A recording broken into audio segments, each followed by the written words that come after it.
Assalamualaikum warahmatullahi wabarakatuh. Selamat pagi, salam sejahtera bagi kita semua. Perkenalkan, nama saya Arif Effendi, Eskes, SH, Eskepnes, MM, MKes. Saya merupakan dosen di S1 Fisioterapi Fakultas Ilmu Kesehatan Institut Teknologi Sains dan Kesehatan Dr. Supraun Malang. Saya akan menjelaskan salah satu mata kuliah yang akan saya ampu, yaitu biostatistik, yang mana merupakan mata kuliah wajib dengan jumlah 2 SKS, 2 teori, dan 0 praktek. Kita laksanakan pada semester 7. Deskripsi mata kuliah ini bahwa biostatistik merupakan cabang ilmu statistik yang berfokus menangani masalah-masalah statistika dalam bidang biologi dan kesehatan. Biostatistik berkaitan erat dengan epidemiologi yang salah satunya mengkaji hubungan antara penyakit dan penyebabnya. Pembahasan dalam mata kuliah ini akan dimulai dengan ruang lingkup riset biostatistik dan berbagai jenis riset biostatistika. Selanjutnya dibahas prosedur serta teknik dan analisis statistika untuk riset klinis, riset potong lintang, riset kasus kontrol, riset kohort, riset diagnostik, riset ekologis, serta riset meta-analisis. Adapun capaian pembelajaran lulusan yaitu menunjukkan sikap bertanggung jawab atas pekerjaan di bidang keahliannya secara mandiri. Kemudian menguasai konsep teoritis metode penelitian ilmiah, mampu mendokumentasikan, menyimpan, mengamankan, dan menemukan kembali data untuk menjamin kesaksian dan mencegah plagiasi. Kemudian mampu mengaplikasikan hasil-hasil penelitian terkait masalah gerak dan fungsi tubuh. Uraian CPL yaitu capaian pembelajaran di dalam mata kuliah ada 4. Yang pertama adalah mahasiswa mampu mengingat tentang peran statistika dalam riset kesehatan. Yang kedua, mahasiswa mampu menerapkan uji hipotesis. Yang ketiga, mahasiswa mampu merancang riset biostatistik sederhana. Yang keempat, mahasiswa mampu mengevaluasi data hasil penelitian. Adapun topik bahasan yang akan kita sampaikan adalah yang pertama, peran statistika dalam riset kesehatan yang terdiri dari konsep dasar, kemudian klasifikasi statistika, pengumpulan data yaitu jenis data, populasi, sampel, dan penarikan sampel. Kemudian data dan variabel serta pemilihan hipotesis. Yang kedua, penelitian dan statistika. Ketiga, distribusi nilai data. Keempat, riset kesehatan klinis. Yang kelima, riset kohort. Keenam, riset kasus kontrol. Ketujuh, uji hipotesis. Kedelapan, merancang riset fisioterapi. Kesembilan, review jurnal. Referensi yang kami gunakan adalah buku-buku statistik yang salah satu diantaranya adalah Fajar Ibnu dan kawan-kawan terbit 2009 berjudul Statistika untuk Praktisi Kesehatan, diterbitkan di Yogyakarta oleh Graha Ilmu, serta buku yang kami terbitkan yaitu berjudul Statistik Fasilitas Layanan Kesehatan yang diterbitkan oleh Literasi Nusantara tahun 2021. Sistem pembelajaran menggunakan sinkronus atau tatap muka secara langsung dan asinkronus menggunakan e-learning. Metode pembelajaran kuliah ini dengan menggunakan role play dan simulation, cooperative learning dan discovery learning. Sistem penilaian yaitu 10% sikap, 20% tugas, 30% UTS, dan 40% UAS. Untuk selanjutnya akan saya tampilkan video pembelajaran yaitu biostatistik. Jadi pada pertemuan yang kedua ini saya akan menerangkan dan menjelaskan terusan dari pertemuan yang pertama, yaitu dengan penelitian dan statistika. Nah, penelitian itu apa? Jadi fenomena yang ada di bumi ini, ada sesuatu yang kadang-kadang perlu kearifan seorang akademis untuk menciptakan suatu gejala-gejala yang dimana akan disimpulkan dalam suatu proses yang namanya penelitian. Jadi penelitian itu adalah cara ilmiah untuk mendapatkan data dengan tujuan dan kegunaan tertentu. Jadi ada 4 kata penting cara ilmiah. Jadi dalam meneliti itu harus segala sesuatunya harus ilmiah. Kemudian mendapatkan sesuatu data-data, gejala-gejala apa yang terjadi dalam suatu fenomena itu merupakan input yang dikumpulkan oleh seorang mahasiswa, oleh seorang dosen, dan lain sebagainya, dianggap sebagai data. Kemudian selanjutnya dengan tujuan. Jadi orang sebelum meneliti itu kan pengen apa itu fenomena itu terjadi, datanya begini, terus ini kesimpulan apa yang akan diharapkan gitu.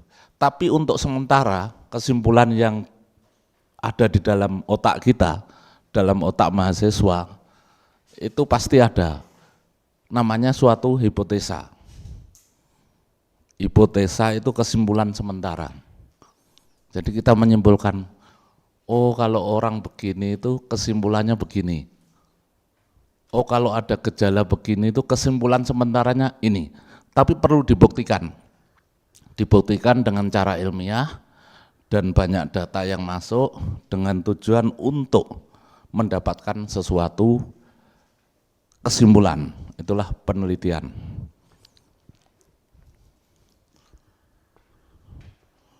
Nah, tadi saya uraikan satu persatu. Tadi kan rasional, jadi harus masuk akal, terjangkau oleh penalaran manusia. Artinya segala sesuatu itu harus masuk akal. Kalau banyak kita kadang-kadang percaya, apalagi orang di Jawa, terhadap sesuatu yang kadang-kadang masuk akal, tapi tidak masuk akal. Banyak itu. Jadi harus masuk akal menurut akademisi, menurut penalaran seorang mahasiswa maupun seorang dosen. Kemudian empiris. Empiris itu bisa dilihat dan diamati oleh indera manusia. Indera manusia kan macam-macam. Mata, bau, telinga, dan lain sebagainya. Jadi harus bisa diamati. Istilahnya kasat mata. Kalau dilihat oleh mata bisa. Atau intangible. Saya ulangi, tangible. Kalau intangible itu tidak kasat mata. Lanjut. Kemudian data. Data itu harus valid, reliable, dan objektif. Ya, pertanyaan yang bagus. Memang hampir sama ya, tetapi beda. Jadi rasional yang mengandung rasio. Jadi misalnya 3 ditambah 3 ada 6, itu rasional. 9 dibanding 3 sama dengan 3, itu rasional, masuk akal. Sedangkan empiris itu yang dilihat, anak ini cantik gitu. Oh anak ini vertebranya bengkong gitu, atau skoliosis, atau lordosis. Jadi yang diamati, itu perbedaannya. Jelas?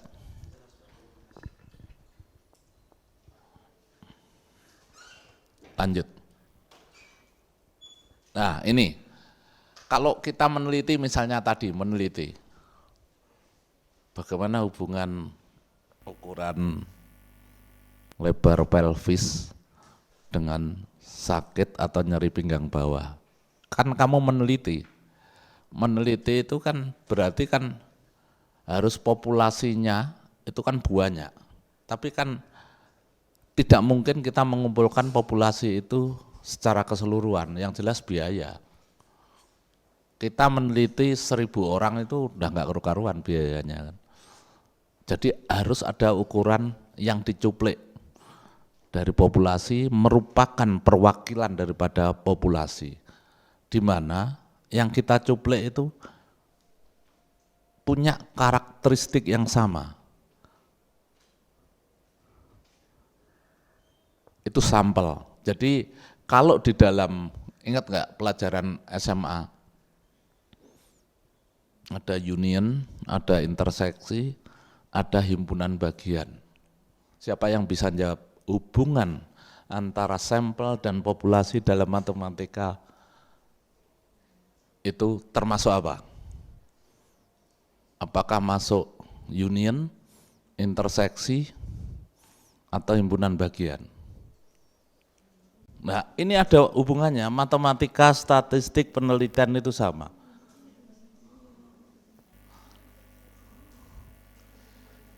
Jadi saya terangkan ya, dulu kan ada pelajaran matematika SMP ya, kelas 3 maupun SMA jelas. Union itu gabungan, kelas A dan kelas B, A dan B itu gabungan. Kalau interseksi itu irisan. Irisan itu orang yang sama, misalnya dalam suatu kelas, ada orang yang hobi makan gitu, makan siomay gitu. Ada yang hobi makan tahu, tapi ada juga orang yang hobi makan siomay dan tahu. Itulah interseksi, irisan. Kalau di dalam suatu pengambilan keputusan, ini sama. Pengambilan keputusan itu ya yang interseksi itu. Itu pimpinan.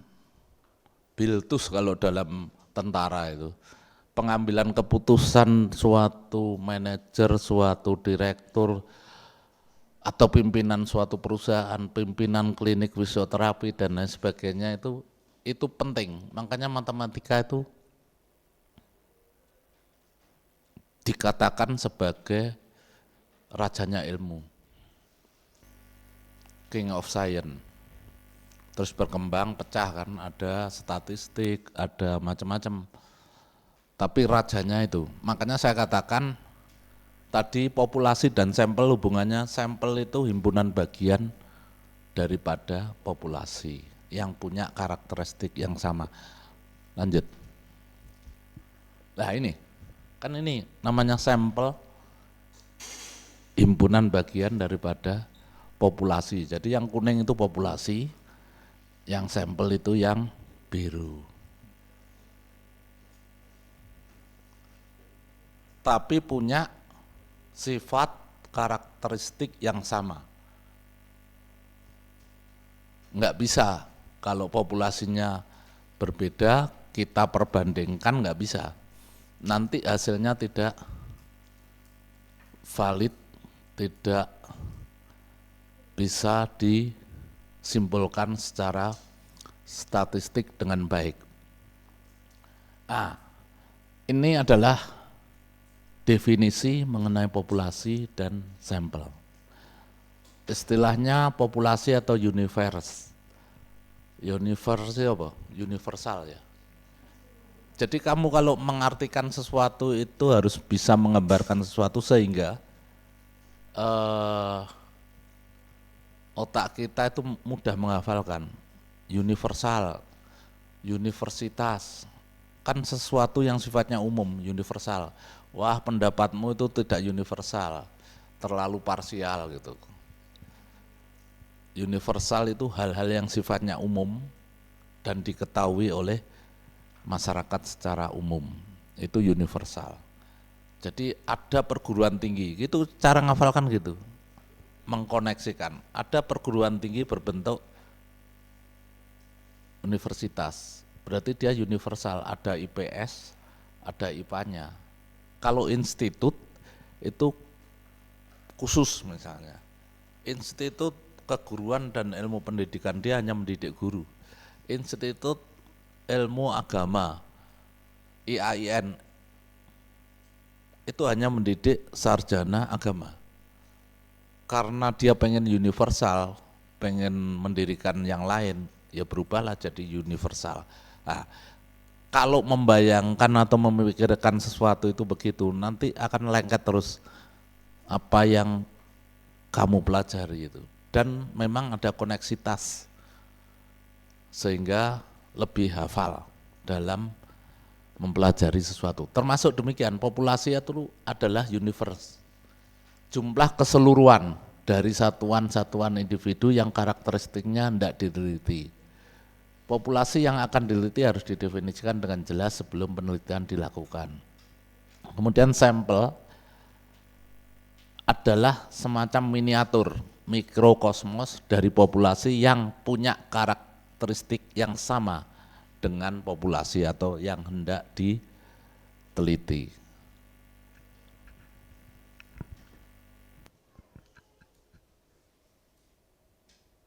Misal begini, suatu kasus Anda akan meneliti bagaimana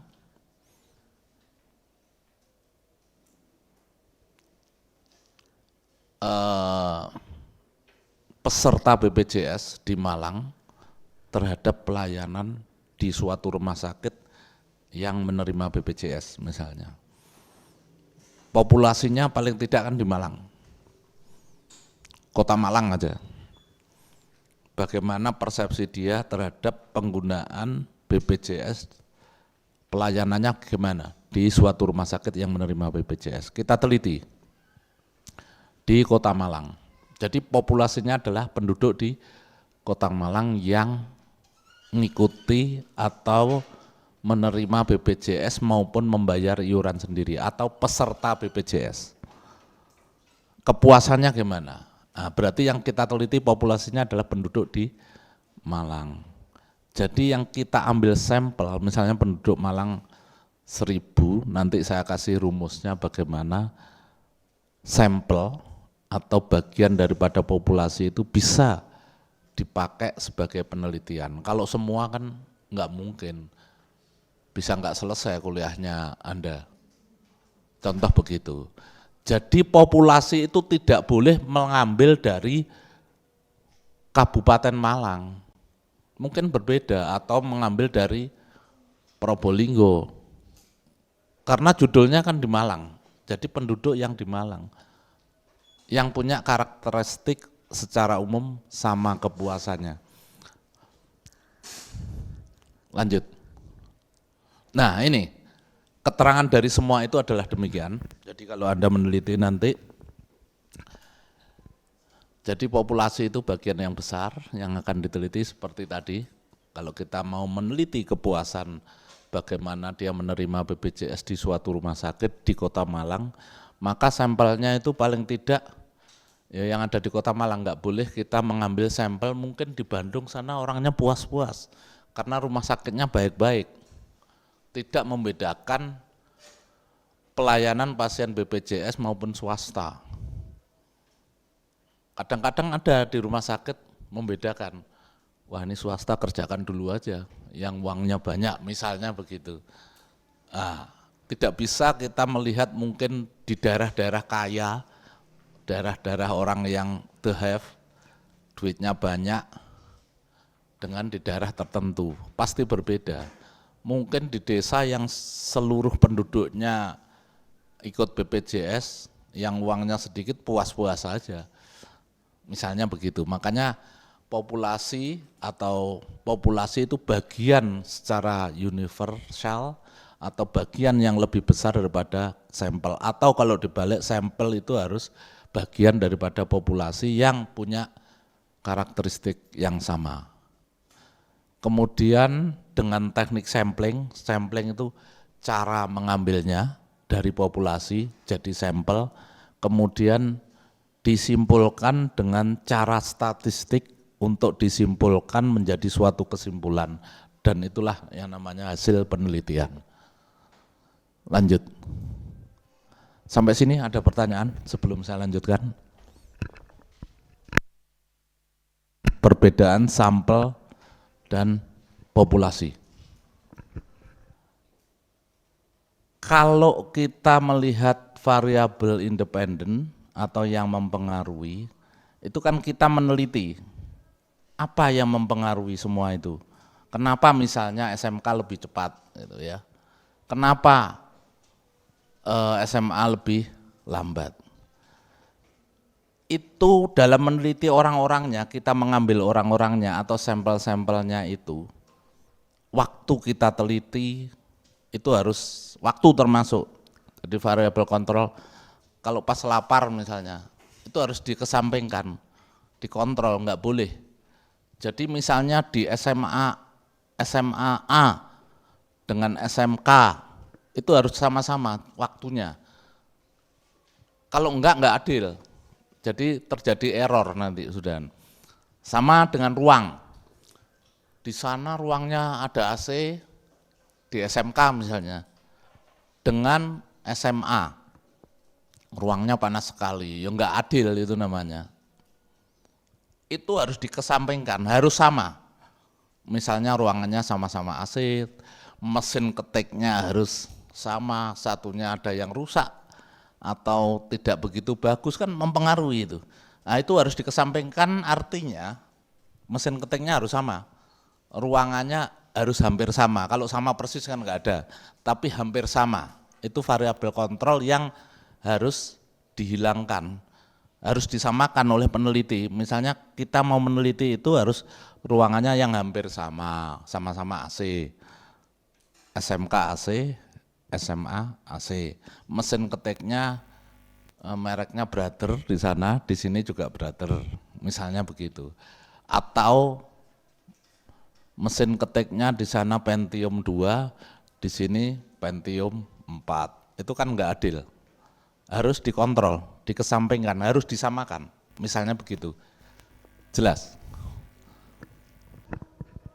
Jadi ini teknik pengambilan sampel. Kalau yang pertama itu kan bisa aja peneliti mengambil nomor 9, nomor 15, sakarpe dewe, seenaknya sendiri. Semua punya peluang yang sama. Tapi oleh peneliti ditentukan, itu namanya non probability sampling yang sebelah kanan. Saya tentukan udah supaya gampang, nomor 1 tersurut tambah 3, tambah 3, tambah 3. Jadi enggak mungkin nomor 2 dapat. Lanjut. Nah, ini pertanyaannya tadi. Saya jelaskan. Tadi kan saya sampaikan bahwa ukuran sampel yang paling baik ya semua dipakai sampel. Tapi kalau ukurannya kecil sih enggak apa-apa.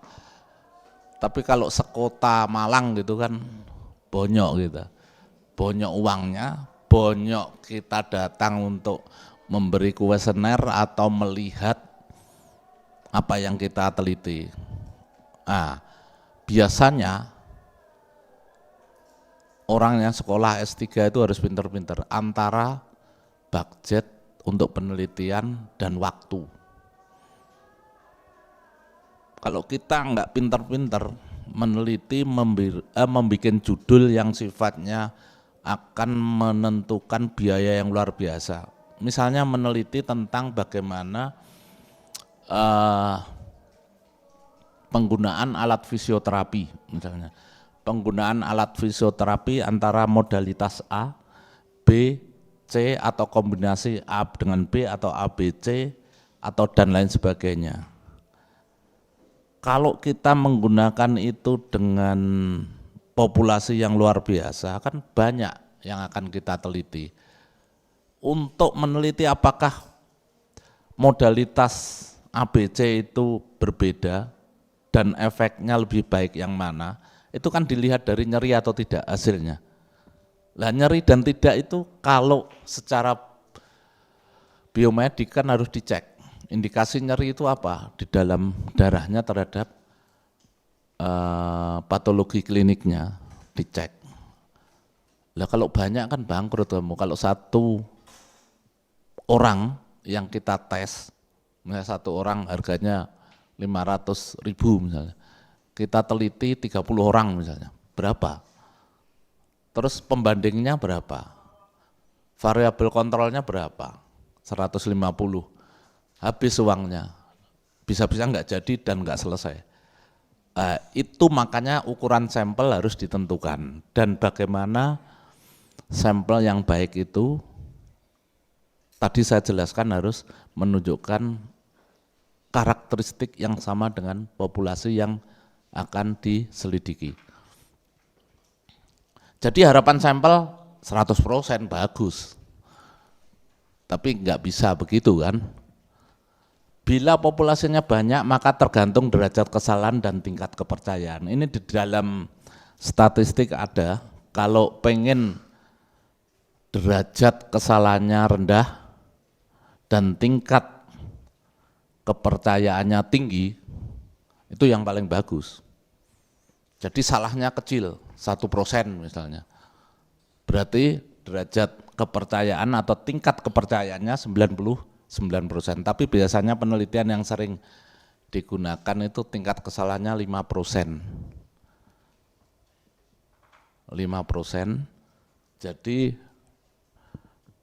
tingkat kepercayaannya 95% berarti. Biasanya di dalam statistik itu. Nah, ini yang kita tampilkan ini ada yang 1%, 5% dan 10%. Kalau di dalam statistik di referensi yang pernah saya baca, Profesor Dr. Sujono dari dulu IKIP, itu dosen saya juga waktu saya kuliah di LAN, itu yang banyak digunakan biasanya disarankan yang 5% kesalahannya. Jadi tingkat kepercayaannya 95%. Itu nanti akan dipelajari lebih lanjut. 5% itu kesalahan kiri atau kesalahan kanan, kemudian harga normalnya itu Z dan lain sebagainya, nanti kita pelajari secara detail lebih lanjut. Tabel dan sampel dengan populasi tertentu dari Isaac dan Michael. Nah, ini pengembangan statistik. Jadi kalau N itu jumlah daripada yang populasinya, nah, derajat kesalahannya itu yang sebelah kanan ada yang 1%, 5%, 10% dan lain sebagainya.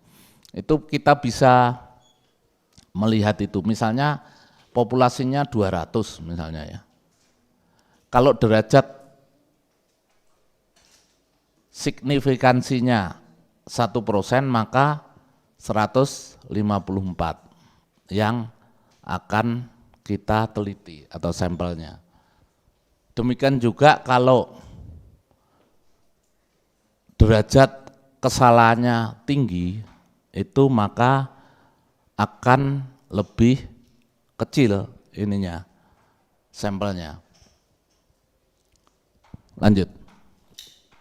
Oke, kalau enggak ada pertanyaan, terima kasih atas seluruh perhatian para mahasiswa. Mudah-mudahan hal yang saya sampaikan tadi menjadikan suatu kebaikan dalam rangka nanti kamu meneliti sebelum pada akhirnya Anda lulus. Jadi ini dasar, nanti pelajari lagi dengan referensi yang sehingga lebih cermat, lebih dalam, nanti Anda mungkin bisa lebih pintar daripada dosennya. Itu harapan saya. Terima kasih. Billahi taufiq wal hidayah. Wassalamualaikum warahmatullahi wabarakatuh.